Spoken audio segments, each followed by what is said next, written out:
Good evening friends, कैसे हैं आप सभी। पहले तो भाई सॉरी कि मतलब दोपहर की जो क्लास थी वो किसी कारणवश हमको बीच में ही स्टॉप करनी पड़ी, कुछ टेक्निकल ग्लिच था। तो पहले तो क्लास टॉपिक स्टार्ट करने से पहले तो दो तीन क्वेरीज थी बच्चे की, हम उसको ले लेते हैं, ठीक है ना। तो ज्योति का एक क्वेरी थी जो मैंने देखा था कि सर ये जो टॉपिक है ये आपका C TET and UP TET के लिए ये मतलब ज़रूरत है इसकी है। तो भाई ज्योति, मैं आपको ये बताना चाहूँगा कि जब आप 2021 का सीटेट का अगर एग्ज़ाम देखेंगे तो आप देख पाएंगे उसके अंदर कि जो भी क्वेश्चंस आपके हिस्ट्री से आए हैं, आइदर पॉलिटी से आए हैं या आपके ज्योग्राफी से आए हैं, ठीक है ना। तो एनसीईआरटी की उन्होंने एक तो लाइन बाय लाइन दे रखी है, ठीक है ना। पहली बात तो चीज़ ये, अगर आप पहले का अगर एग्ज़ाम देखेंगे जो वनडे एग्ज़ाम्स हैं उनमें क्या है कि पहले बहुत फैक्चुअल डाटा पूछ लिया जाता था। अब थोड़ा थोड़ा ना हर जो एग्ज़ाम है वो अपने आप को अपग्रेड कर रहा है और वो कहीं ना कहीं कॉन्सेप्चुअल के ऊपर अपने आप को लेके आ रहा है, ठीक है ना। तो डेफिनेटली ये इंपॉर्टेंट है इस एग्ज़ाम के लिए। और एक अनिरुद्ध का मैसेज आया था कि सर एनडीए के लिए रिलेवेंट हम क्या पढ़ें जो अभी अपकमिंग एग्ज़ाम है। तो बच्चे उसके लिए हम स्पेशल एक क्लास ले लेंगे उसके लिए। फिर भी मैं बता देता हूँ, अगर हिस्ट्री की बात करें आपका तो आपका एंशियंट है, मिडेवल है आपका, ठीक है, और आपका मॉडर्न हिस्ट्री है, ठीक है ना। तो आप अभी रिसेंटली क्या है टिल 2018 से जो आपका आपका जो यूपीएससी के एग्ज़ाम्स है, जो डिफेंस एग्जाम सर्विसेज के एग्ज़ाम्स है, आइधर आपका एनडीए है या सीडीएस है या सीएपी है, वेस्टर्न कमांडेंट है, ठीक है ना। तो इनके जो क्वेश्चंस लेवल है वो थोड़े चेंज हो गए। पहले आर्ट एंड कल्चर पे थोड़ा फोकस था, अब थीम्स के ऊपर थोड़ा फोकस है। अब 2018 से लेकर टिल में अगर 2021 तक की अगर बात करूँगा, करंट एग्ज़ाम जो हो गया था, ठीक है, और अब जो आने वाला है 2022, तो मैं ये चीज़ बता सकता हूँ कि जो क्वेश्चंस हैं वो मेजरली थीम से पूछे जा रहे हैं। अगर आप हिस्ट्री की बात करें आप, ठीक है ना, अगर इसमें भी अगर हम बात करें तो आपका जो मेजर है, आपका जो आपकी एनसीईआरटी है किसकी, क्लास 12 की जो थीम्स की आपकी थर्ड पार्ट है आपका, ठीक है ना। तो ये काफ़ी इंपॉर्टेंट बुक हो जाती है। अगर हम इसके एग्जाम पॉइंट ऑफ व्यू से देखें तो ऑलमोस्ट 3 से 4 क्वेश्चन आपको देखने को यहाँ से फंस जाएंगे, मतलब देखने को मिल सकते हैं आपको एग्जाम्स के अंदर। तो इसलिए आज की डेट में भाई जो भी एग्जाम्स होने वाले हैं या फर्दर होंगे इसमें, तो टॉपिक रिलेवेंट तो है भाई। अब इस टॉपिक की अगर मैं थोड़ी सी मैं बात करूँ, जैसे आप नाम से समझ पा रहे हैं, इस टॉपिक का नाम क्या है, फ्रॉम ट्रेड टू टेरिटरी, ठीक है ना। ट्रेड टू टेरिटरी मतलब अगर इसमें हम बात करें तो आप समझ पा रहे हैं कि ईस्ट इंडिया कंपनी, जब ईस्ट इंडिया कंपनी इंडिया में आई थी अराउंड 1608 के आसपास, ठीक है। तो जब देखा होगा आपने कि ये पहले क्या थी, ट्रेडिंग कंपनी थी ये, ठीक है ना, ट्रेडिंग कंपनी थी। तो धीरे धीरे ऐसा क्या हुआ कि जो ईस्ट इंडिया कंपनी है वो क्या एडमिनिस्ट्रेटिव कंपनी बन गई, एडमिनिस्ट्रेटिव बॉडी बन गई। मतलब ये क्या है, जो ट्रेड करने आई थी, जो अपना व्यापार करने आई थी, वो एक तरह से सत्ता प्रस्त कैसे होगी, मतलब वो कैसे रूल करने लगी इंडिया के ऊपर। तो मेजरली इसी के ऊपर ये टॉपिक है। और ये मैं कह सकता हूँ कि अगर आप मॉडर्न इंडियन हिस्ट्री की बात करें आप, तो कहीं ना कहीं ये आपका फाउंडेशन टॉपिक है आपके लिए, ठीक है ना। आप ये रिलाई कर पाएंगे कि आपका टिल कब से आते हैं। अगर देखा जाए तो 1707 से एक चीज़ लेता है, जैसे औरंगजेब था जब इसे इनका मुगल एम्पायर का डिक्लाइन होता हो, क्योंकि ब्रिटिशर्स से पहले मुगल ही थे जो डोमिनेंट थे, उससे पहले दिल्ली सल्तनत थे। देन आफ्टर उसके हम थोड़ी अगली साइड में थीम्स के ऊपर बात कर लेंगे थोड़ा सा इसके ऊपर, ठीक है ना। तो 1707 से टिल 1947 तक आप देख पाएंगे कि जो ईस्ट इंडिया कंपनी है वो मेजरली रूल कर रही थी। तो जैसे 1707 से एक भाई चीज़ समझ लेते, तो 1900 के आसपास तक इन्होंने मेजर रूल कराया, मतलब ठीक है ना। अब फिर 1900 से इनका टिल आपका 47 तक ये भी डिक्लाइन फेज के अंदर रहे हैं अपना कहीं ना कहीं, ठीक है ना। तो वो चीज़ के हम हाईलाइट करेंगे कि कैसे क्या क्या प्रोसेस था, कैसे ये आई, और क्या मतलब मुगल्स थे, फिर उनके लेटर मुगल्स ने क्या किया। तो इस चीज़ के ऊपर हम थोड़ा इस टॉपिक के अंदर देखेंगे, ठीक है ना। तो पहले टॉपिक स्टार्ट करने से पहले मैं थोड़ा अपने बारे में बता देता हूँ। जैसे मेरा नाम जानते हैं, आशीष कुमार सिंह है। मैं अभी अपनी जो मास्टर्स है वो हिस्ट्री में परसू कर रहा हूँ, और मुझे one plus more than 1 year का एक्सपीरियंस है टीचिंग फील्ड का। और मैंने अगर एग्जामिनेशंस की बात करूँ, मैंने UP PSC pre UPSC CAP western commandant 2020 and CDS 2021 return examination clear करा हुआ है। और मैं बेसिकली अगर मैं थोड़ा सा और बैकग्राउंड की बात करूँ तो मैं बीआरओ में जॉब कर चुका हूँ वो अराउंड 1.5 ईयर के आसपास, ठीक है ना। तो आप समझ सकते हैं कि एक बीटेक वाला बंदा का इंटरेस्ट मतलब डेवलप हो गया किसके, सोशल स्टडीज़ के लिए। तो ये जर्नी बहुत अच्छी रही है। और मैं भी ट्राई करूँगा, जैसे मैंने अपने आप को मतलब कंसंट्रेट करा है इस चीज़ की तरफ, तो ट्राई करूँगा कि हिस्ट्री आपके लिए इजीली समझ पाएँ आप कि क्या टेक्टिकल्स रही हैं इसके लिए, ठीक है ना, और आपको एग्ज़ाम में बहुत ज़्यादा हेल्प करे, ठीक है ना। अब थोड़ा कंटेंट जो है आपका इंडेक्स के ऊपर हम बात करें तो आप यहाँ से एक चीज़ समझ सकते हैं कि जब British east India company India में आई थी, अगर मैं बी ई आई सी इसको मैं डिनोट करूँ, ठीक है ना, तो from trade to territory the company establish power, तो ये जब बात करता है आपका तो 1707 से लेके जो बात करता है आपका 1707 से लेके आपका 1947 तक का ये पूरा वो है कि कैसे क्या काम हुआ इनका, ठीक है ना। फिर आप देख सकते हैं जब ये ट्रेड से टेरिटरी के अंदर, या फिर जैसे कह सकते हैं कि ट्रेड से जब ये एडमिनिस्ट्रेशन के अंदर जब ये आई तो इसने रूल करा और कंट्री साइड हुआ, ठीक है ना। तो इसमें क्या है कि क्या क्या इफेक्ट हुए, मतलब जब ये trading company as administrative company बन जाती है तो कैसे क्या इम्प्लीमेंटेशन हुई और इससे लोगों को क्या फ़र्क पड़ा। तो देखो कि जैसे आप देखेंगे कि सेकेंड, थर्ड, फोर्थ, फिफ्थ ये सब इंटरलिंक है अपने आप से, ठीक है ना। अब ऐसा तो है नहीं जैसे ईस्ट इंडिया कंपनी जैसे ब्रिटिशर्स ने बताया था कि हम इंडिया के वेलफेयर के लिए आए हैं, तो ऐसा तो था नहीं, ठीक है ना। जब हम अपने मॉडर्न इंडिया की बात करें, जब हम मॉडर्न हिस्ट्री पढ़ते हैं इंडिया की, तो हम दो फेज़ के अंदर पढ़ते हैं इसको। एक तो फेज़ होता है आपका कितना, जो आपका इनिशियल जब ये ट्रेडिंग फेज़ में होती है, जब ब्रिटिश ट्रेडिंग फेज़ में होते हैं। दूसरा फिर जब ये एडमिनिस्ट्रेटिव फेज़ में होते हैं आपका, ठीक है ना। तो इन दो चीज़ों के अंदर हम इसको पढ़ेंगे कि कैसे कैसे क्या हुआ, ठीक है ना। और ये आपका इंडेक्स है, बाकी आप देख पाएंगे कि फिर ट्राइबल्स के ऊपर क्या इन्होंने क्या, तो आपने पढ़ा हुआ कि बहुत सारे रिवोल्ट हुए थे, जैसे संतन रिवोल्ट, अलग अलग रिवोल्ट्स हुए थे कि लोग परेशान हो गए थे इनके अंदर, ठीक है। अब फिर कहीं ना कहीं आप देखेंगे कि कहीं ना कहीं ये सारे लोग परेशान होकर फिर एक रिबल क्रिएट होता है, ठीक है। 1857 का रिवोल्ट कहते हैं और इसको वी डी सावरकर ने आपको बोला था कि first war of the independence, ठीक है ना। तो ये चीज़ हम बाद में देखेंगे कि कैसे कैसे क्या चीज़ थी, ठीक है ना। तो अब टॉपिक के ऊपर अब फोकस करते हैं। तो इस टॉपिक में जो आपका जो टॉपिक का नाम है फ्रॉम ट्रेड टू टेरिटरी, इसमें हम कुछ मेन पॉइंट्स हैं जिनके अंतर्गत इस टॉपिक को समझने की कोशिश करेंगे, ठीक है ना। तो पहला जो टॉपिक है आपका वो है डिक्लाइन ऑफ मुगल एम्पायर, कि कैसे कैसे मुगल एम्पायर डिक्लाइन हुआ, क्या कमियां रही कि मतलब लेटर मुगल्स इतने कमज़ोर हुए कि मतलब वो ब्रिटिशर्स को उनके मतलब पपेट बन गए उनके लिए, ठीक है ना। तो पपेट बन गए ऐसी क्या कंडीशन है, क्योंकि आप देख सकते हैं अगर थोड़ा देखा जाए तो टिल 1526 से लेकर 1707 तक ये डोमिनेंट रहा ये काफ़ी, ठीक है ना।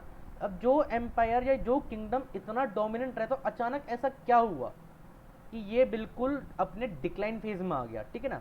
तो थोड़ी बहुत हम इसकी बैकग्राउंड के बारे में चर्चा करेंगे इसी टॉपिक के अंदर। फिर देखेंगे जो ईस्ट इंडिया कंपनी है वो कहाँ से आती है, तो वो ईस्ट से आती है, और वो कैसे कैसे आती है, कैसे कैसे उसको चार्टर मिलते हैं और क्या किस रूट से वो आती है, तो थोड़ा इसके ऊपर देखेंगे कि और उस टाइम ब्रिटिश से पहले कौन कौन सी जो यूरोपियंस कंपनीज थी वो कौन कौन सी थी, और देन आफ्टर वो बाद में कौन सी आई थी, थोड़ा उसके बारे में हम जानकारी बात करेंगे, ठीक है ना। फिर तीसरे उसमें देखेंगे कि ईस्ट इंडिया कंपनी जो ट्रेड करती है बंगाल में। अब यहाँ बंगाल की एक छोटी सी आपको एक मैं चीज़ बात कर रहे हैं, थोड़ा सा आप थोड़ा अपना दिमाग दौड़ाएंगे तो आपने देखा होगा कि जितने भी अगर ईस्ट यूरोपियन से पहले जो भी वॉर होते थे वो कहाँ के लिए, दिल्ली सल्तनत के, दिल्ली की गद्दी के लिए होते थे, ठीक है ना। जो फॉरेन निवेदन हुए वो भी दिल्ली पे आते थे, मुगल साहब वो भी दिल्ली पे आए, दिल्ली सल्तनत वो भी दिल्ली पे राज करी है, उससे पहले जो चौहान वंश था वो भी दिल्ली पे ही राज कर रहा था। तो कह सकते हैं कि दिल्ली कहीं ना कहीं प्रोमिनेंट पावर सीट थी, मतलब रूल करने के लिए इंटायर किंगडम को, जैसा माना जाता है, ठीक है ना। अब ऐसा क्या हुआ कि जो ब्रिटिशर्स थे वो दिल्ली में क्यों नहीं रूल कर रहे हैं, वो बंगाल पे क्यों रूल कर रहे हैं, ठीक है। वो आपकी वेस्टर्न कोस्ट पे क्यों रूल कर रहे हैं, वो आपके सदर्न आपके ईस्टर्न कोस्ट की तरफ भी क्यों रूल कर रहे हैं, या फिर सदर्न टिप पे क्यों काम कर रहे हैं वो। उन्होंने नॉर्थ जो आपका इंडो गैंगेटिक वाला जो रीजन है उस पर बाद में क्यों फोकस करा, तो थोड़ा इस चीज़ के ऊपर भी हम ध्यान देंगे। फिर जितने भी बैटल्स हुए हैं, बैटल्स इसको हुए अपने अपने इंपेरियलिज्म को पावरफुल करने के लिए। मतलब सपोज करो 5 यूरोपियन कंपनी आई थी इंडिया के अंदर, ठीक है ना। फ्रेंच थी, पोर्टुगीज थी, डेनिश थी, डच थी और फिर ब्रिटिश थी, ठीक है ना। तो इन पांचों में ऐसा क्या हुआ कि ये वॉर करने लगे और अपने आप को इस्टेब्लिश करने लगे, मतलब सबको नेगलेक्ट करके कोई भी एक कंपनी सबको हटा के अपने आप अपना जो क्या कहते हैं अपना जो डोमिनेंट है वो सिद्ध कर देगी, ठीक है ना। फिर देखते हैं बैटल ऑफ प्लासी के बारे में जो 1757 के अंदर हुआ था। देन आफ्टर का बैटल ऑफ बक्सर 64, और फिर एनेक्सेशन पॉलिसी में थोड़ी बहुत हम बात करेंगे आपकी सब्सिडरी अलायंस की आपकी, और आपके डॉक्ट्रिन ऑफ लैब्स की अपनी, ठीक है ना। यहाँ पर अगर थोड़ी बात करें एनेक्सेशन पॉलिसीज के अंदर अगर हम थोड़ी बहुत अगर हम और डेप्थ में जाएँ तो साथ में हम लैंड रिफॉर्म्स के ऊपर भी हम थोड़ा बात कर सकते हैं, ठीक है ना। तो इस तरह से हम अपने इस टॉपिक को आज हम ब्रीफली डिस्कस करेंगे और चीज़ों को समझेंगे कि कैसे कैसे क्या भी प्रोसेस है, ठीक है ना। तो आज हम मेजर एक या दो टॉपिक के ऊपर ही बात करेंगे, ठीक है। तो करते हैं आगे बात, ठीक है ना। अगर यहाँ पर एक छोटी सी मैं टाइम थी क्या नाम है टाइम लाइन बनाऊँ तो एक ये देख लेते हैं, एक मिनट। अगर आपका कहीं 1750 बीसी से लेके आपका 1206 तक की बात करें तो आपका ये अर्ली मेडिवल फेज है आपका, ठीक है। तो यहाँ पर हम देखते हैं कि यहाँ पर जो भी आपके वंशज थे वो देखते हैं। फिर 1206 से लेके आपका 1526 तक, ठीक है। तो जो आपका ये फेज है आपका दिल्ली सल्तनत है आपका, जो कि हम कहते हैं कि मिडिवल इंडिया में अगर पढ़ना है तो मेजर क्वेश्चन यहाँ से फंसते हैं, ठीक है ना। हम आने वाले लेक्चर्स में इनके ऊपर भी बात करेंगे। अब यहाँ पर एक चीज़ मैं समझाऊँ तो 1526 से लेके आपका 1707 तक, ठीक है, ये आपका जो पीरियड रहा है आपका किसका रहा है, ये मुगल एम्पायर का रहा है आपका, ठीक है ना। तो मैं शॉर्ट फॉर्म लिख रहा हूँ, आप समझ जाएंगे, ये मुगल एम्पायर का फॉर्म रहा है। फिर 1707 से लेके ऑलमोस्ट अगर देखा जाए तो 1947 तक देख सकते हैं कि यहाँ पर दो चीज़ हुई हैं। यहाँ मुगल एम्पायर का एक तो डिक्लाइन हुआ है, ठीक है, वो धीरे धीरे अपना जो अस्तित्व थी वो खोती हुई जा रही थी, ठीक है। और ईस्ट इंडिया कंपनी का जो वर्चस्व है वो बढ़ा है, ठीक है ना। तो ये दो चीज़ के ऊपर हम मेजर बात करेंगे। एक ये तो होगी टाइमलाइन, ठीक है ना। यहाँ दो तीन चीज़ समझाऊंगा मैं आपको, ये भी टाइमलाइन, ठीक है। पहला पॉइंट टाइम है। दूसरा पॉइंट, अब जैसे आप समझ पा रहे हैं कि 1206 से लेके 1526 तक का जो टाइम है वो आपका किसका, दिल्ली सल्तनत का टाइम है। अब यहाँ पर भी चार पांच जो किंगडम थे उन्होंने, डायनेस्टी उन्होंने रूल किया है, जैसे स्लेव थी, खिलजी थी, तुगलक थी, ठीक है ना। तो ऐसे अलग अलग डायनेस्टीज ने रूल किया है। पर जब अब अगर हम बात करेंगे थर्ड फेज की अपनी, जो 1526 से लेके आपका 1707 तक का फेज है, यहाँ पर ऐसा क्या हुआ कि मतलब भाई मुगल ही इतना प्रोमिनेंट रहा है यहाँ पर, ठीक है ना। अगर एक एक्सेप्शन देखा जाए तो आपका हुमायूं का जो रिजाइन था उसमें अगर टेन्योर देखा जाए तो 15 साल के लिए शेषा सूरी बीच में आया था, ठीक है ना। तो बाकी पूरा डोमिनेट तो मुगल एम्पायर का था। तो आपने ये देखा जब दिल्ली सल्तनत में जब पावर में थे ये लोग, तो यहाँ पर 5 डायनेस्टीज ने रूल किया है। पर जब मुगल एम्पायर जब रूलिंग में था तो उसके अंदर खाली एक ही डायनेस्टी ने पूरा काम किया है अपना, ठीक है ना। तो इस चीज़ पे भी हम थोड़ा थोड़ा बहुत हम अपने रिलाई करेंगे। अगर मैं थोड़ा अगर मुगल एम्पायर के किंगडम के ऊपर थोड़ा हाईलाइट करूँ, तो जो इसका जो नींव रखी थी वो बाबर ने रखी थी अपना, ठीक है ना। तो ये 1526 में आए थे और इन्होंने कुल 4 साल राज किया था 1530 तक, ठीक है ना। फिर अगर हम हुमायूं की बात करें तो ये 1530 से लेके आपका 1540 तक 10 साल का ये एज था, ठीक है। और फिर आपका 55 में ये आए थे अपना, तो 15 साल जो होता है ये शेषा सूरी ने रूल किया था यहाँ पर बीच में, ठीक है ना। फिर आपका हम बात करते हैं अकबर की। तो अकबर का जो रूल था वो आपका 1555 से लेके आपका 1605 तक का ये रूल था, ठीक है। फिर अगर बात करें आपकी जहांगीर की, तो 1605 से लेके 1628 के आसपास, ठीक है। फिर बात करें शाहजहां की, तो 1628 से लेके आपका 1658 तक, ठीक है। और फिर बात करते हैं औरंगजेब की, तो 1658 से लेके 1707 तक। ये आपके हो गए जो हम जिनको हम कहते हैं अर्ली मुगल एम्पायर, ठीक है ना। ये वो लोग थे जिन्होंने प्रोमिनेंटली मुगल किंगडम पे राज किया है, ठीक है। अब देखा जाए तो जो मुगल जो एम्पर जो पूरा डिक्लाइन हुआ है वो 1857 में हुआ है। जब कौन सा, जब आपका रिवोल्ट और 1857 के अंदर जो बहादुर शाह जफर थे उनको उनका पूरा जो राजपाट था छीन लिया था, पेंशन पे तो थे, फिर पेंशन बंद करके उनको रंगून में उनको शिफ्ट कर दिया था। और ये ईस्ट इंडिया कंपनी ने ये रेगुलेशन ले आया था कि अब हम कोई भी जो भी इनके कौन होंगे, इनके जो वंशज होंगे उनको हम मुगल एम्पायर या मुगल किंग नहीं मानेंगे, ठीक है ना। तो जो मेजर था उनका तो रूल हम कह सकते हैं जो इनका 1526 से लेकर टिल आपका 1857 के आसपास तक का पूरा इनका रूल रहा है, ठीक है ना। तो अब बात हो गई यहाँ तक। अब जो 1707 में जब औरंगजेब की डेथ हो गई उसके बाद जो रूलर्स आए, ठीक है ना, तो वो उनको हम क्या कहते हैं, उनको हम लेटर मुगल किंग कहते हैं, उनको लेटर मुगल एम्पायर कहते हैं। अब इसके अंदर देखे जाएंगे तो इसके अंदर ऐसा क्या हुआ 1707 के बाद कि जो मुगल एम्पायर है वो डिक्लाइन फेज में आ गई अपने, ठीक है ना। तो उसके मैं कुछ कारण बता देता हूँ। देखो एक तो क्राइसिस हो गई थी यहाँ पर, ठीक है। फिर नोबल्स की बात आ जाती है यहाँ पर, ठीक है। फिर वीक रूलर्स है यहाँ पर बहुत। और आप देखेंगे कि जो जो गवर्नर्स थे, जो जिनको गवर्नर्स बना के कहीं पर मतलब उसके एम्पायर में भेजा जाता था, किसके, मुगल्स एम्पायर के किंगडम में भेजा जाता था कि आप वहाँ क्या रूल करो, जो नोबल थे या सूबेदार जो कहा जाता था। तो वो जब औरंगजेब की डेथ हो जाती है तो कहीं ना, तो उसके बाद वो कहीं ना कहीं धीरे धीरे धीरे पावर हो जाते हैं। तो क्या देखते हैं कि जो स्मॉल स्टेट्स थे आपके वो कैसे प्रोमिनेंट हुए, एक तो ये चीज़ हो गई, ठीक है। और फॉरेन इन्वेजन, ठीक है। तो ये 4-5 चीज़ें जिसके ऊपर कह सकते हैं जो पूरा मुगल एम्पायर है, ये जो पूरा मुगल किंगडम है आपका, वो डाउनफॉल के अंदर आ गया, ठीक है ना। तो एक मैप के थ्रू मैं आपको समझाना चाहूँगा। तो ये जो मैप है, यहाँ थोड़ा मैं एक टाइम फ्रेम लिख देता हूँ। ये आपका जो मैप है वो 1700 का है, ठीक है। ये आपका 1765 का मैप है।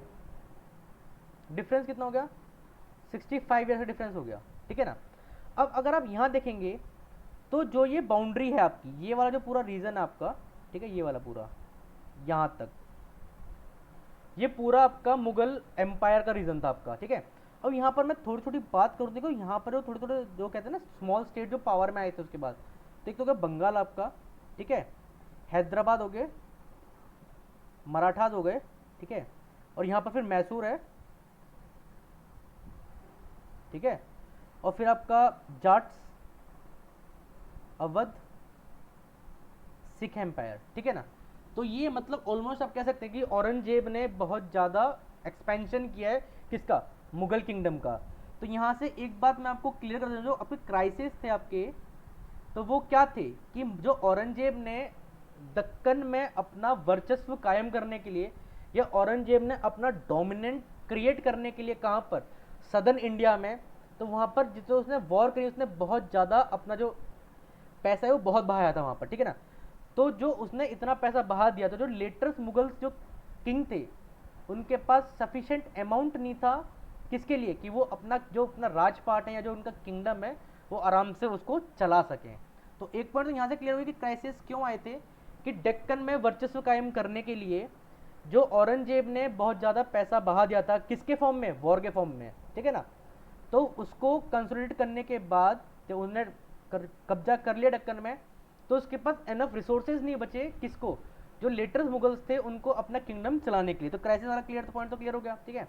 अब बात करते हैं 1765 की। यहाँ पर एक चीज़ बता चाहूँ, यहाँ पर कहीं भी यूरोपियन पावर का कहीं भी जिक्र नहीं है, फिर ईस्ट इंडिया कंपनी का कहीं भी जिक्र नहीं है यहाँ पर इस मैप के अंदर, ठीक है।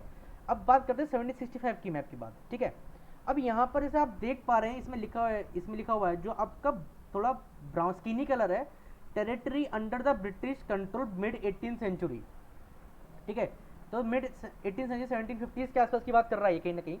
तो जो यहाँ पर जो रीजन आप देख रहे हैं, आपका आपका बंगाल वाला रीजन, ठीक है, और आपका ये नॉर्दर्न सरकार वाला रीजन, ये मसूलीपट्टनम आपका हो गया, ठीक है, बंगाल वाला रीजन हो गया। अब आप देख पा रहे हैं कि 1760 के बाद 65 के आसपास ये जो ब्रिटिशर्स थे वो धीरे धीरे अपना टेक ओवर करना स्टार्ट कर दिया उन्होंने, ठीक है। अब मैंने जो आपको एक चीज़ समझाई थी कि जब यहाँ पर जब बात कर रहे हैं कि जब दिल्ली के आसपास, जैसे ये दिल्ली है, यहाँ पर जब वीक रूलर्स थे,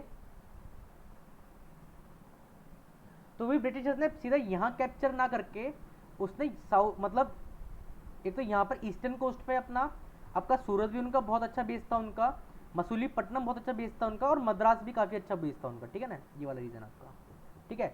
तो इन्होंने, अब क्वेश्चन यहाँ एक फॉर्म पूछ सकता है कि उन्होंने सेंटर पे या सेंटर पे ध्यान ना देके उन्होंने साउथ की या साउथ में, ईस्ट में या वेस्ट में क्यों ध्यान दिया। तो उस टाइम एक चीज़ है कि भाई जो ब्रिटिशर्स थे वो ट्रेड करते थे, और जो उस टाइम ट्रेड करने का जो एकमात्र जरिया था वो सी रूट था उस टाइम, ठीक है। तो सी रूट के थ्रू ही वो यहाँ से सामान ले जाते थे और वहाँ पर अपना इंग्लैंड में सामान बेचते थे, चाहे वो ब्रिटिशर्स हों या पोर्तुगीज़ हों, चाहे वो डच हो, डेनिश हो, फ्रेंच हो। तो वो सब काम इस तरीके से मतलब अपना सी रूट के थ्रू ही सारा काम होता था उस टाइम, ठीक है ना। तो ये दो बात तो आपसे यहाँ से क्लियर हो गई, ठीक है, कि पहला तो कैसे कैसे प्रोमिनेंट हुए, क्या क्राइसिस रही, ठीक है, और आपका ईस्ट इंडिया कंपनी कैसे कैसे टेक ओवर करी और इन्होंने कहाँ कहाँ पर काम किया उन्होंने, ठीक है ना। अब यहाँ पर हम बात करते हैं जो इसमें मुगल एम्पायर है, ठीक है, वो रिशेप हो जाता है कब का? इंडिपेंडेंस किंगडम होने के बाद। अब इंडिपेंडेंस किंगडम की अगर मैं बात करूँ यहाँ पर थोड़ा मैप में अगर देखा जाए, तो इंडिपेंडेंट जो प्रोमिनेंट हुए थे किसके, जब औरंगजेब खत्म हो गया था या उसकी डेथ हो गई थी, उसके बाद जो प्रोमिनेंट रीजन हुए थे, एक तो हुआ था बंगाल आपका, ठीक है, और फिर आपका हुआ था अवध, ठीक है, देन आपका मराठास, फिर आपका हैदराबाद में आपका मैसूर, ठीक है, निज़ाम ऑफ हैदराबाद, फिर आपका ये नीचे वाला मैसूर, और फिर आपका सिख रीजन आपका, ठीक है। अब इन्होंने ये सोचा, जो मतलब जब डेथ हो गई थी औरंगजेब की, तो जो सूबेदार थे उनके, ठीक है, उन्होंने क्या सोचा कि अब गवर्निंग वो कर रहे हैं, ठीक है, फाइनेंस वो कंट्रोल कर रहे हैं, एडमिनिस्ट्रेशन वो कर रहे हैं, तो हम क्यों, अब क्या नाम है किसको, मुगल जो एम्पायर बैठा है कहाँ पर आपका, दिल्ली में, उसको क्यों पैसा भेजें, ठीक है। तो कहीं ना कहीं ये भी एक पार्ट था कि क्या नाम है कि जो मुगल एम्पायर था वो कहीं ना कहीं क्राइसिस के ऊपर आ गया था, ठीक है। अब एग्रीकल्चर भी हो रहा है तो टैक्सेस पे नहीं कर रहे हैं ये लोग, जो रेवेन्यू आ रहा है उसको वो प्रोवाइड ही नहीं कर रहे हैं वहाँ पर, ठीक है।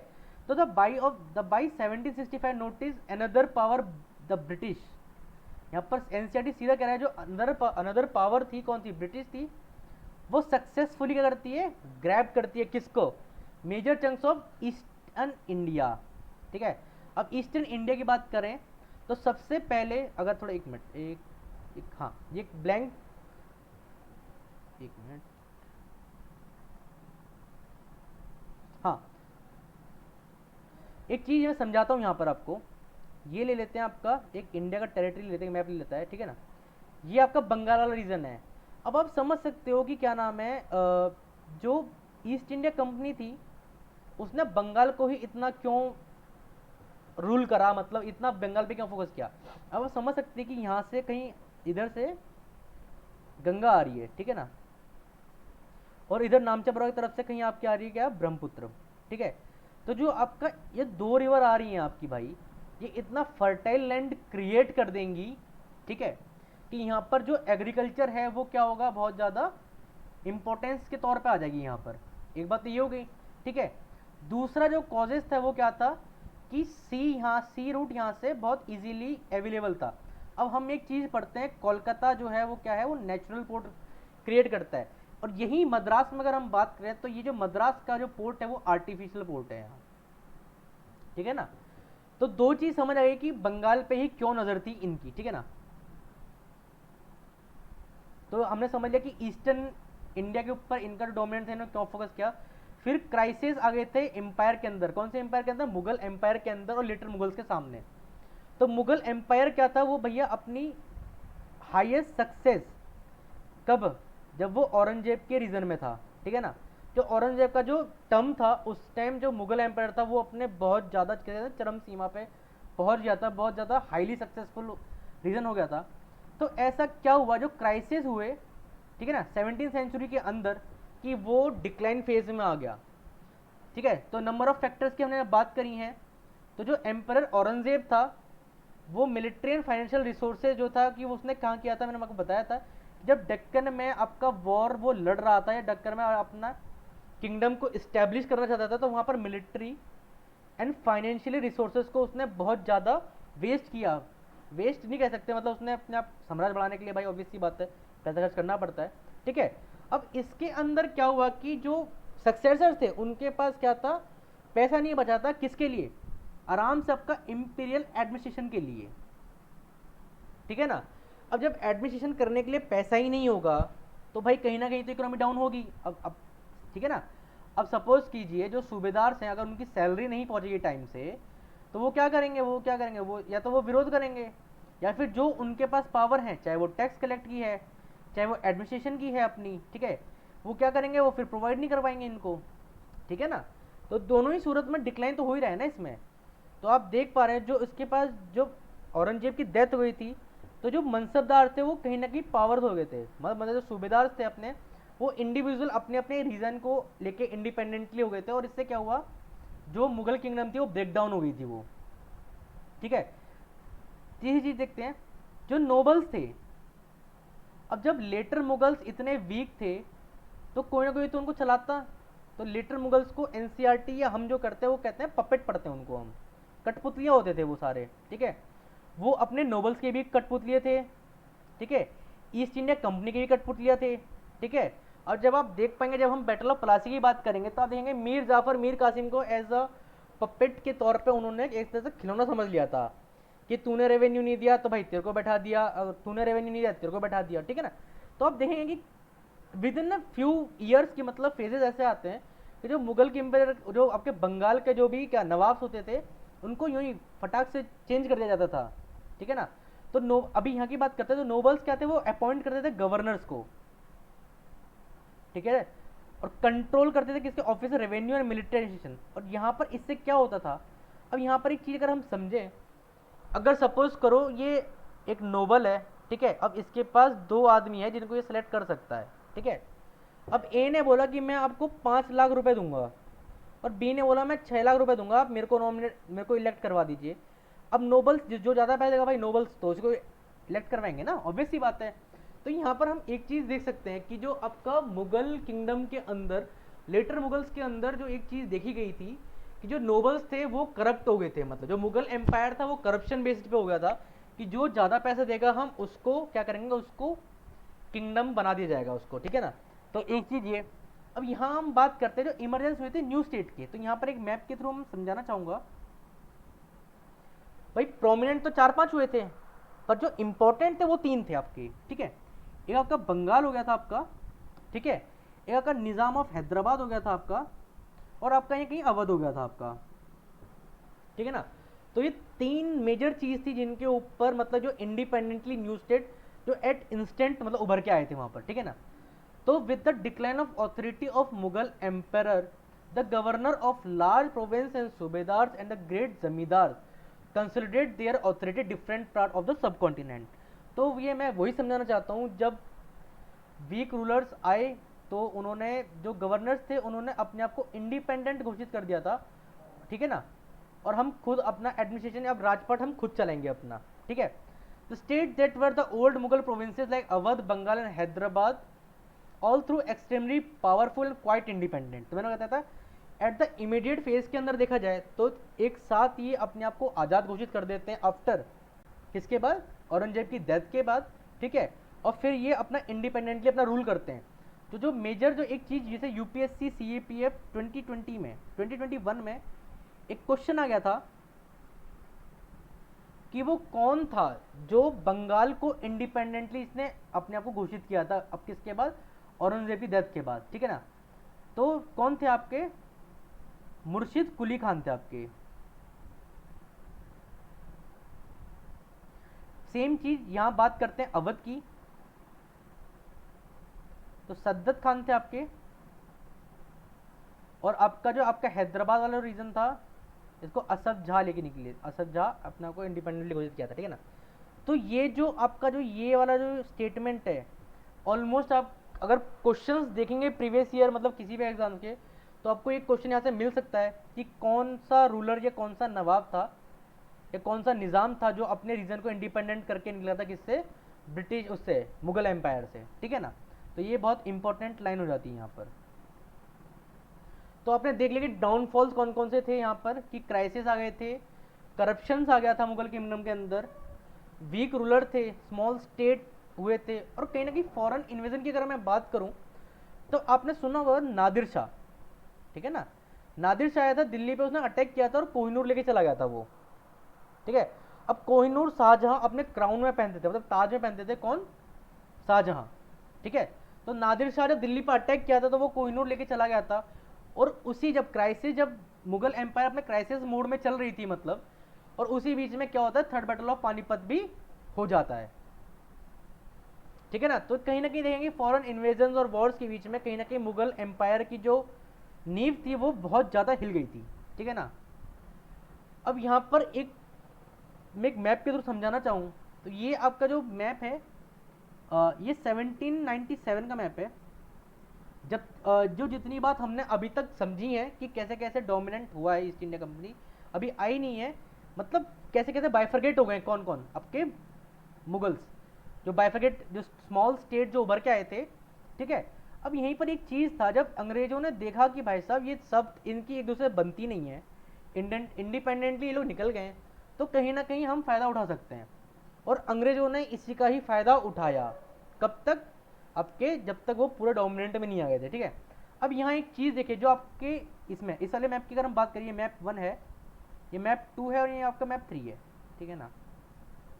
तो यहाँ हम बेसिक चीज़ समझेंगे। 1797 के अंदर क्या था, जो मैंने बताया था, जो आपका ये आपका जो आपका येलोइश रीजन है, आपका जो मस्टर्ड रीजन, मस्टर्ड कलर का जो मस्टर्ड आता है ना, सरसों, उस कलर का जो रीजन है आपका, ये आपके कौन से थे, ब्रिटिशर्स के थे आपके। तो आपका ये बंगाल वाला रीजन हो गया आपका, ठीक है। ये आपका फिर आपका ये थोड़ा मुसल्लीपट्टनम वाला रीजन हो गया आपका और ये आपका मैसूर वाला रीजन हो गया आपका, ठीक है। फिर ये 1840 के आसपास की बात है। जरा देखेंगे ये थोड़ा यहाँ तो प्रोमिनेंट थी, यहाँ भी प्रोमिनेंट थी ईस्टर्न घाट के आसपास भी कहीं, और फिर ये वेस्टर्न घाट के आसपास भी आ गई, ठीक है ना। अब यहाँ बॉम्बे में भैया आपने पढ़ा होगा कि बॉम्बे में किसका प्रोमिनेंट था, पोर्टुगीज का प्रोमिनेंट था। तो हम बाद में देखेंगे कि कैसे एज अ डॉरी के फॉर्म में ब्रिटिशर्स को फ्रॉम द पोर्टुगीज उनको क्या मिल गया था, डॉरी मिल गया था किसका, बॉम्बे का, ठीक है ना। और गोवा आपका ये पूरा वो रीजन था आपका, ठीक है। सूरत में आसपास के यहाँ पर कौन थे आपके, ब्रिटिशर्स थे यहाँ पर। और 57 जब आपका रिवोल्ट ऑफ 1857 हुआ था, तो कहते हैं कि ये जो रीजन था आपका, तो ईस्ट इंडिया कंपनी कैसे प्रोमिनेंट हुई थी आपकी, ठीक है। तो ये तीन मैप आपको यही दर्शाते हैं कि धीरे धीरे धीरे धीरे ब्रिटिशर्स ने एक साथ कैप्चर किया इंडिया को।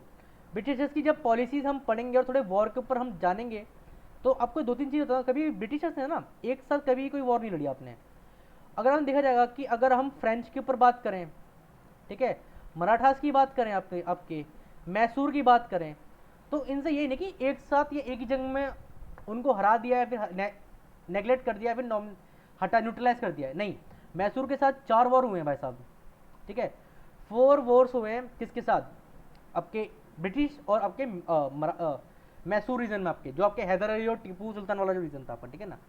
और आपके मराठा के साथ 3 हुए हैं, और आपके फ्रेंच, आपके कौन से फ्रेंच के साथ भी तीन तीन वॉर्स हुए हैं। तो आप देखेंगे कि धीरे धीरे धीरे कंसोलिडेट करा इन्होंने, एक साथ इन्होंने एक्वायर नहीं करा इन्होंने, ठीक है। अब यहाँ हमने पहला जो फेज देख लिया कि डिक्लाइन ऑफ मुगल एम्पायर देख लिया हमने, ठीक है ना, इस टॉपिक को हमने कर लिया।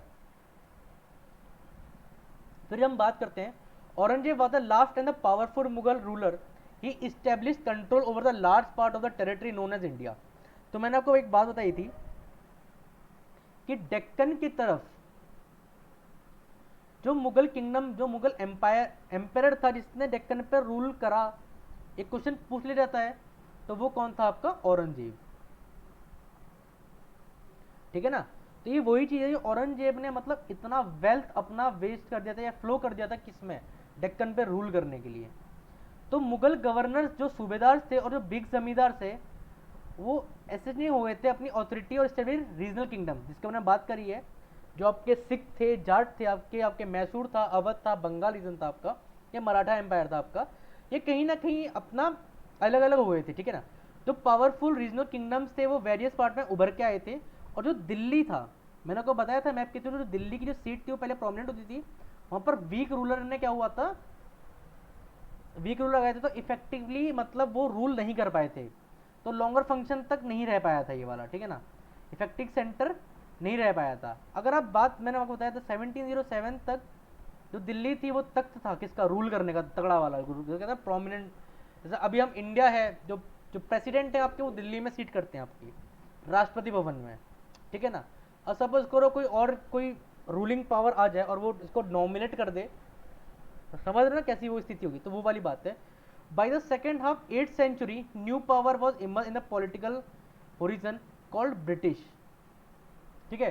तो अभी हम बात करेंगे कि ब्रिटिश कैसे कैसे पावर में आए, क्या इनकी पॉलिसीज रही थी, और कैसे ये ट्रेडिंग करते करते ये अपना इस्टेब्लिशमेंट कर गए, किसको, एडमिनिस्ट्रेटिव इस्टेब्लिशमेंट कर गए, पॉलिटिकल इस्टेब्लिशमेंट करके चले गए ये लोग, ठीक है ना, कि साथ ट्रेड करने आए थे और ये रूल कर रहे हैं, समझ रहे हो ना। तो ये चीज़ थोड़ी सोचने वाली बात है। अब एनसीईआरटी के 2 क्वेश्चन हैं बहुत अच्छे लगे मेरे को, मैंने इसलिए पिक करें। Did you know that the British originally came as a small trading company, line पर थोड़ा ध्यान देंगे, स्मॉल ट्रेडिंग कंपनी के तौर पे आई थी ये, ठीक है। और वो एक्वायर्ड टेरिटरी करा उन्होंने। तो कहने की बात ये है, जब ब्रिटिशर्स आए थे तो स्मॉल ट्रेडर थे एक एज आ, और फिर भाई साहब उन्होंने इतनी बड़ी कंपनी स्टैब्लिश कर दी है और पूरा इंडिया एक्वायर कर लिया उन्होंने, और इंडिया के साथ नियर बाई कंट्रीज उन्होंने एक्वायर कर लिया, ठीक है ना। एक तो ये क्वेश्चन था, how then did they come the master of the vast empire. अब यह मोस्ट एम्पायर की जो बात कर रही है, इंडिया को डोमिनेट कर रहा है, ठीक है ना।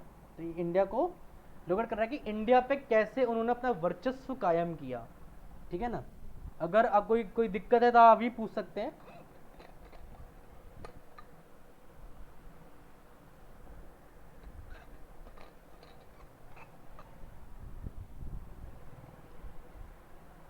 ठीक है, कोई डाउट।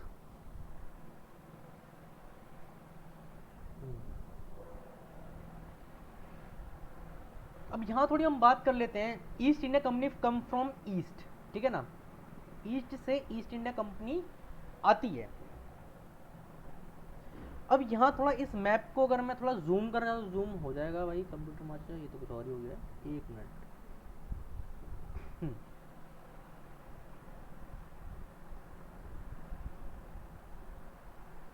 हाँ, अगर हम इस मैप की बात करें, ठीक है, जो आपको ये वाला पॉइंट दिख रहा है ना, ये वाला, यार अब मैं पेन, चलो मैं आपको बात समझाता हूँ, ठीक है ना। जो आपका ये ब्रिटिश है, आपका ये आपका इंग्लैंड वाला रीजन है आपका, एक मिनट यहाँ पॉइंटर आएगा, पॉइंटर नहीं आएगा, ठीक है। तो जो ब्रिटिशर्स थे वो कैसे ट्रेड करते थे, जो आपके वास्को डिगामा थे, एज वो पोर्टुगीज थे, ठीक है, उन्होंने कैप ऑफ गुड होप का मतलब इसके थ्रू एक रास्ता ढूंढा, किसके लिए, इंडिया से ट्रेड करने के लिए, ठीक है ना। तो ब्रिटिशर्स यहाँ से आते थे, और जहाँ अभी ये माउस का पॉइंटर दिख रहा है, यहाँ पर पहले टर्की ये रीजन है, ये पहले कनेक्टिंग होता था किसके बीच में, आपका यूरोप कॉन्टिनेंट और एशिया कॉन्टिनेंट बीच में। तो mid 12th and 13th century के बीच में जो ये रीजन है इसको बंद कर दिया गया था किसी कारणवश, ठीक है ना। तो उसके बाद क्या था, जो आपका जो यूरोप में कल्चर आया था रेजोनेंस का, कि मतलब हम अब क्या खोज करेंगे, किस चीज़ की, वो साइंटिफिकली खोज करते थे, ठीक है। नए नए लोकेशंस उन्होंने खोजे हैं, ठीक है ना। रीजनल्स उन्होंने, मतलब जो रीजन थे पर्टिकुलर, उनके जो कल्चर थे उनको उन्होंने ढूंढा है, ठीक है ना। तो रेनेसांस का पूरा फायदा इन्होंने उठाया था। एक नए तरह से एक ट्रेंड आ गया था किसके, यूरोप के अंदर, कि अब जी साहब अब ढूंढना है कुछ भी, ठीक है ना। तो आप देख पाएंगे, अगर मैं आपको यहाँ समझाऊँ, एक मिनट, हाँ अब हमारा पेन काम करेगा, पेन ले देते हैं ब्लू, ठीक है। जो आपका ये वाला जो पॉइंट है, आपका ये वाला जो पॉइंट है, ये पहले ये आपका यूरोप वाला रीजन है आपका, ठीक है, ये आपका एशिया वाला रीजन है आपका। तो ये कनेक्टिंग पॉइंट होता था, mid 12th and 13th century बीच में इस पॉइंट को बंद कर दिया गया था। अब मतलब यहाँ से आना जाना बंद हो गया था, ठीक है। अब भाई जो आपके यूरोप में कल्चर आया भाई, अब नई नई खोज करेंगे, सी रूट खोजेंगे, जोग्राफिकल रीजन्स खोजेंगे, नए नए कल्चर ढूंढेंगे, ठीक है ना, कि कैसे कैसे हम ढूंढ सकते हैं। तो आपने देखा होगा कि जो आपके कौन थे, आपके जो आपके वास्को डे गामा थे, कौन थे, वास्को डे गामा, ये कौन थे, ये पोर्टुगीज थे, पोर्टुगीज ट्रेडर थे आपके। ये from the Cape of Good Hope के रास्ते से ये यहाँ से आए, ठीक है, और यहाँ से इन्होंने कहाँ पर आए, कालीकट पे आए अपने, ठीक है। अब कालीकट में इनका स्वागत किसने किया था, जमूरियन ने किया था। तो मतलब इस रूट के थ्रू मतलब ये आए थे, और फिर ये रूट इन्होंने ढूंढा, मतलब ठीक है, और फिर और भी यूरोपियंस का जो कंट्रीज थी या जो पावर्स थी वो भी आई, और इसी रूट के थ्रू उन्होंने फिर ट्रेड करना स्टार्ट करा, ठीक है ना। अब एक चीज बात कर लेते हैं, क्या नाम है, कि ईस्ट इंडिया कंपनी कैसे आई, ठीक है ना। अब कहीं बात होती है भाई, ईस्ट इंडिया कंपनी जो थी वो एक मर्चेंट कंपनी थी, ठीक है, और वो कुछ मर्चेंट्स की थी। जो ईस्ट इंडिया कंपनी तो बेसिकली कहते हैं, वो कौन थे, वो आपके थे, आपके हाँ एक मिनट, मर्चेंट एडवेंचर नामक कंपनी थी, जिसने किससे, क्वीन एलिजाबेथ वन से क्या ली थी, परमिशन ली थी, किसके लिए, इंडिया पे ट्रेड करने के लिए, ठीक है ना। तो 1600 में ईस्ट इंडिया कंपनी को चार्टर मतलब रॉयल फरमान, की रॉयल ऑर्डर मिला था, ठीक है, किसके द्वारा, क्वीन एलिजाबेथ वन के द्वारा, किस चीज के लिए, कि आप इंडिया में ट्रेड कर सकते हैं, ठीक है। और एक बेनिफिट क्या था, कि सोल राइट था, इसको सोल राइट था किसको, ट्रेड करने के लिए। मतलब ब्रिटेन से और कोई भी कंपनी इंडिया को ट्रेड नहीं करेगी, ठीक है। अब यहाँ एक चीज समझ आ गई कि भाई जो आपका ब्रिटेन वाला रीजन है, वहां से एक कंपनी आई, कौन सी आई, आपकी मर्चेंट एडवेंचर, जिसको रीनेम कर दिया गया था ईस्ट इंडिया कंपनी, और जिसको चार्टर मिला था क्वीन एलिजाबेथ वन के थ्रू इंडिया पे ट्रेड करने के लिए। और ये क्या था, एक तरह से ये मोनोपोली थी उनकी, कि वो खाली अकेली कंपनी थी किसकी, ब्रिटेन की, जो इंडिया से ट्रेड करेंगी। पर इसका ये मतलब नहीं है कि और जो यूरोपियन कंट्रीज हैं, चाहे आपके फ्रेंच हैं, चाहे आपके पोर्टुगीज हैं, वो ट्रेड नहीं करेंगे, ठीक है ना। तो इसका ये मतलब नहीं था कि और कोई ट्रेडर्स नहीं है, पर हाँ इंग्लैंड से जो कंपनी थी वो एक ही थी, और वो थी कौन सी, आपकी ईस्ट इंडिया कंपनी, ठीक है ना। तो this mean no other trading company group in England could be compete with East India Company, ठीक है ना। तो ये चीज़ आप समझ गए होंगे। फिर आप देखते हैं with charter that company could venture across the oceans. अब इन्होंने भाई ओशियंस के थ्रू इन्होंने ट्रैवल अपना ट्रेड स्टार्ट किया, नए लैंड की इन्होंने खोज करी, ठीक है। और यहाँ से क्या करते थे, ये सस्ते दामों में उठाते थे इंडिया से सामान और उसको हायर प्राइस पे क्या करते थे, बेचते थे, कहाँ पर, यूरोप में ले जाके, ठीक है। अब जब आप कहीं, अब जैसे मैंने स्पेक्ट्रम में एक लाइन गिवन है कि जो आपके वास्को डिगामा थे, जब वो इंडिया से स्पाइसेस को लेके कहाँ गए थे, इंग्लैंड गए थे, तो उन्होंने अपने टोटल 600% प्रॉफिट कमाया था, मतलब, ठीक है। मतलब 1 रुपये की चीज़ इंडिया से खरीदी और 600 रुपये में कहाँ बेची, अपनी इंग्लैंड में जाके। तो आप समझ सकते हो कि मतलब कितना वो था। अब यहाँ पर धीरे धीरे हम देखेंगे कि और भी कंपनीज यहाँ पर क्या करती है, डोमिनेट करती हैं, ठीक है। तो देखते हैं अभी, the royal charter however could prevent other European power entering eastern market. अब यहाँ पर एक चीज़ मैं समझाऊं भाई, सबसे पहले एक क्वेश्चन जो थोड़ा बहुत पूछ लिया था कि जो आपके यूरोपियन पावर थी वो इंडिया में कैसे कैसे आई थी, मतलब कौन कौन से फेज में आई थी। तो सबसे पहले पोर्टुगीज आती है, फिर आपके डच आती है, फिर आपके ब्रिटिश आते हैं आपके, देन फ्रेंच आते हैं आपके, ठीक है ना। तो सबसे पहले वास्को डिगामा आया था पोर्टुगीज के थ्रू से 1498 के अंदर, केप ऑफ गुड होप के थ्रू, और फिर वो उसने वो ट्रेड रूट ढूंढ लिया। अब लोग उससे इतने इंस्पायर हुए वहाँ अदर ट्रेडिंग कंपनीज के थ्रू कि वो भी अब इंडिया में ट्रेड करना चाहते थे, ठीक है ना। तो English ship sail down the western coast of Africa round the Cape of Good Hope के थ्रू आते थे, ठीक है ना, cross the Indian Ocean. The Portuguese had already establish the presence. अब यहाँ एक चीज़ देखी जाए कि ईस्ट इंडिया कंपनी को चार्टर मिला था 1600 के आसपास मिला था, ठीक है ना। पर जो ईस्ट इंडिया कंपनी इंडिया में आई थी वो 1608 में आई थी, ठीक है। अब इससे पहले जो डोमिनेंट पावर थे, जो पहले से यूरोपियन पावर प्रेजेंट थे, वो 1498 में पोर्टुगीज के आपके, ठीक है।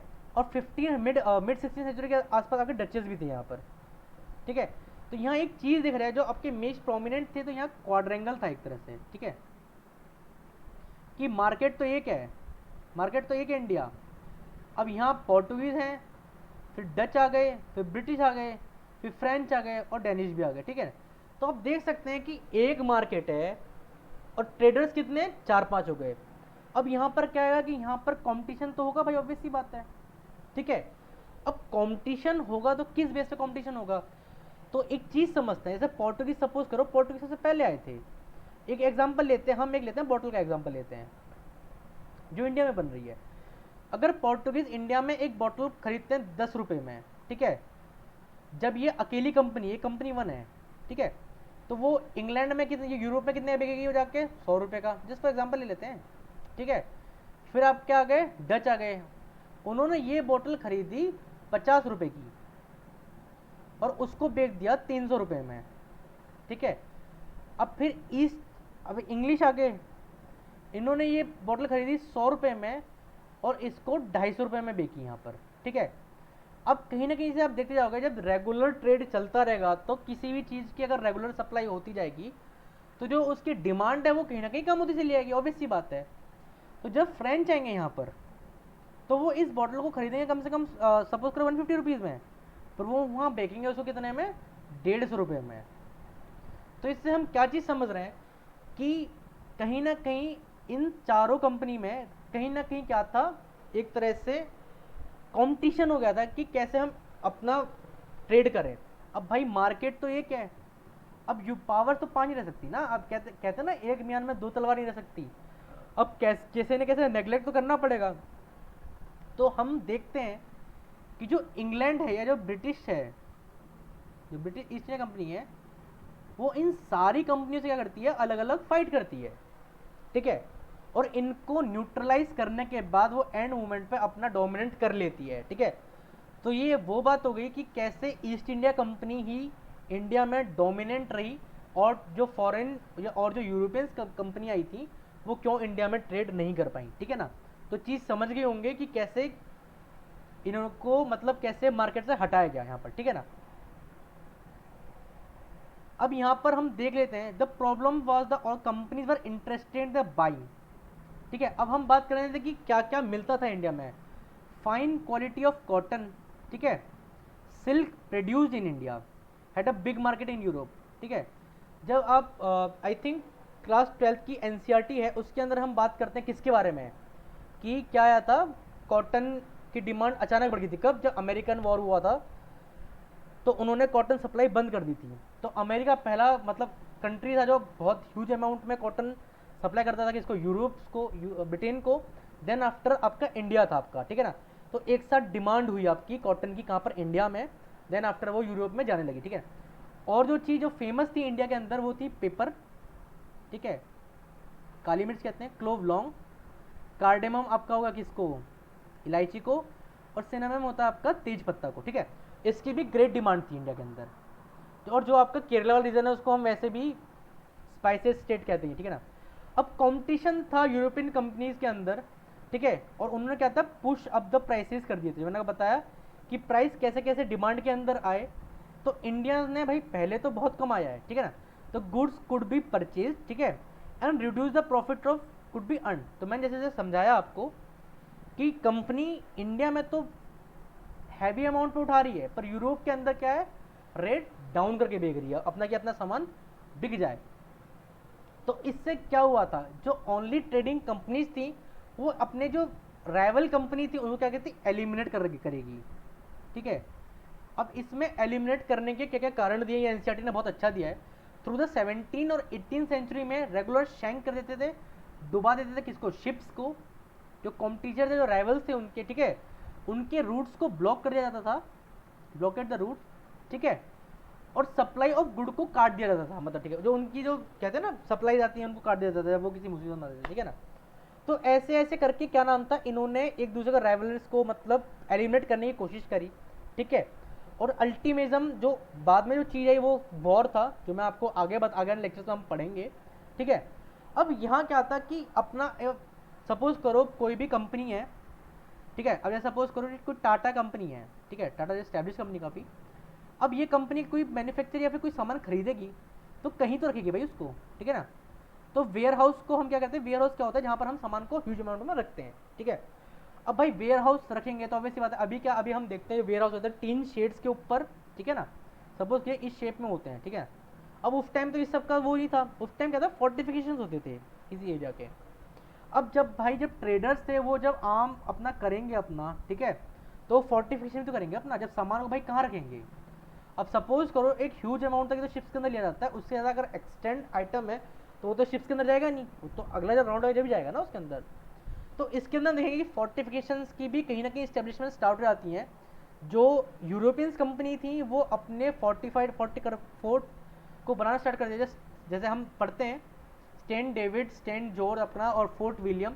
तो ये ब्रिटिशर्स के वो फोर्ट थे जो क्या नाम है, धीरे धीरे पहले एज अ वेयर हाउस के नाम पे रखे गए थे, और फिर कहीं ना कहीं उनको एज अ रूलर्स के तौर पे उनको यूज़ किया गया था बाय द ब्रिटिशर्स, ठीक है ना। अब अपने आप को एलिमिनेट करने के लिए अपने राइवल को, तो क्या था यहाँ पर आर्म्स का भी थोड़ा बहुत स्टार्ट हो गया था, जो आर्म्स एम्यूनेशन था उसको क्या था, फोर्टिफिकेशन को प्रोटेक्ट करने के लिए और अपने आप को सेव करने के लिए ये कहीं ना कहीं आर्म्स का भी ट्रेड करना स्टार्ट हो गया था यहाँ पर, ठीक है ना। This effort to fortify settlement to carry profitable trade, ठीक है। अब प्रॉफिटेबल ट्रेड तो हो रहा है पर कॉन्फ्लिक्ट हो रहा है लोकल रूलर के अंदर। अब कहीं ना कहीं मैं आपको एक बात समझाऊं, जब बैटल ऑफ प्लासी, जो बैटल ऑफ प्लासी की अगर हम बात करें तो 1757 के अंदर हुई थी, सिराजुद्दौला ने यही कहा था कि आप भाई फोर्टिफाई अपना जो फोर्टिफिकेशन है उसको आप बंद कर दें, ठीक है। अब इंग्लिश ने तो माना नहीं उसको, तो उसने अपने ट्रूप्स को ले जाके वहाँ पर अटैक कर दिया, ठीक है। और वहाँ पर जितने भी यूरोपियंस मिले थे उनको उनको एक रूम के अंदर बंद कर दिया, और वो कहीं ना कहीं उसी को हम ब्लैक होल ट्रेजेडी कहते हैं। ये आने वाले कल के लेक्चर में हम बात करेंगे, ठीक है ना। अब ये कहीं ना कहीं आपको देखेंगे कि ये जो पॉलिटिक्स थी उस टाइम की जो थी उनको भी बहुत ज़्यादा दिक्कत हो रही थी। तो ये तो चीज़ थी, क्या नाम है, कैसे ईस्ट इंडिया कंपनी आई इंडिया के अंदर और कैसे उसने अपने आप को स्टेब्लिशमेंट किया, फोर्टिफिकेशन की जरूरत क्यों पड़ी, ठीक है। और कहीं ना कहीं बैटल ऑफ प्लासी को हम देखेंगे कि मूलभूत कारण क्या थे। अब कल के लेक्चर में मैं आपको एक मिनट, कल के लेक्चर में हम बात करेंगे कि जो ईस्ट इंडिया कंपनी थी उसने बंगाल के अंदर ट्रेड कैसे स्टार्ट किया, ठीक है, और बैटल जो हुए हैं फ्रेंच यूरोपियन कंट्रीज के साथ, और battle of Plassey, battle of Buxar, ये जो जो चैप्टर है इसको हम 3 पार्ट में कंप्लीट करेंगे। तो मोस्ट प्रोबेबली कल आपका सेकंड लेक्चर आएगा और आज और परसों थर्ड लेक्चर आएगा, ठीक है ना। थर्ड लेक्चर के अंदर आपका कंप्लीट कर देंगे, और मैं ट्राई करूंगा कि इस टॉपिक से रिलेटेड जो भी क्वेश्चंस हैं, either SSC, either UPSC exams या वन डे एग्जाम जो भी हैं, मैं ट्राई करूंगा कि ऑलमोस्ट 50-60 क्वेश्चंस लेके आऊँ इसके ऊपर, और हम ऑनलाइन सॉल्व करें इस क्वेश्चन को कि क्या हमने जो नॉलेज ग्रैब करी है वो वाकई में रिलेवेंट है या फिर हम ऐसे ही पढ़ते जा रहे हैं, ठीक है ना। तो अपने आप को परखने का सबसे बेस्ट तरीका यही होता है कि आप चीज़ों को समझें, पढ़ें, और फिर देन आफ्टर उसके बाद आप जिस भी एग्जाम की पर्टिकुलर तैयारी कर रहे हैं आप उसको एक बार उसके क्वेश्चन फेस करें, ठीक है ना। तो आज के टॉपिक को हम यहीं ख़त्म करते हैं, और अगर किसी को कोई भी क्वेरी है तो आप भाई कमेंट सेक्शन के अंदर पूछ सकता है, ठीक है ना। बाकी टाटा, जय हिंद।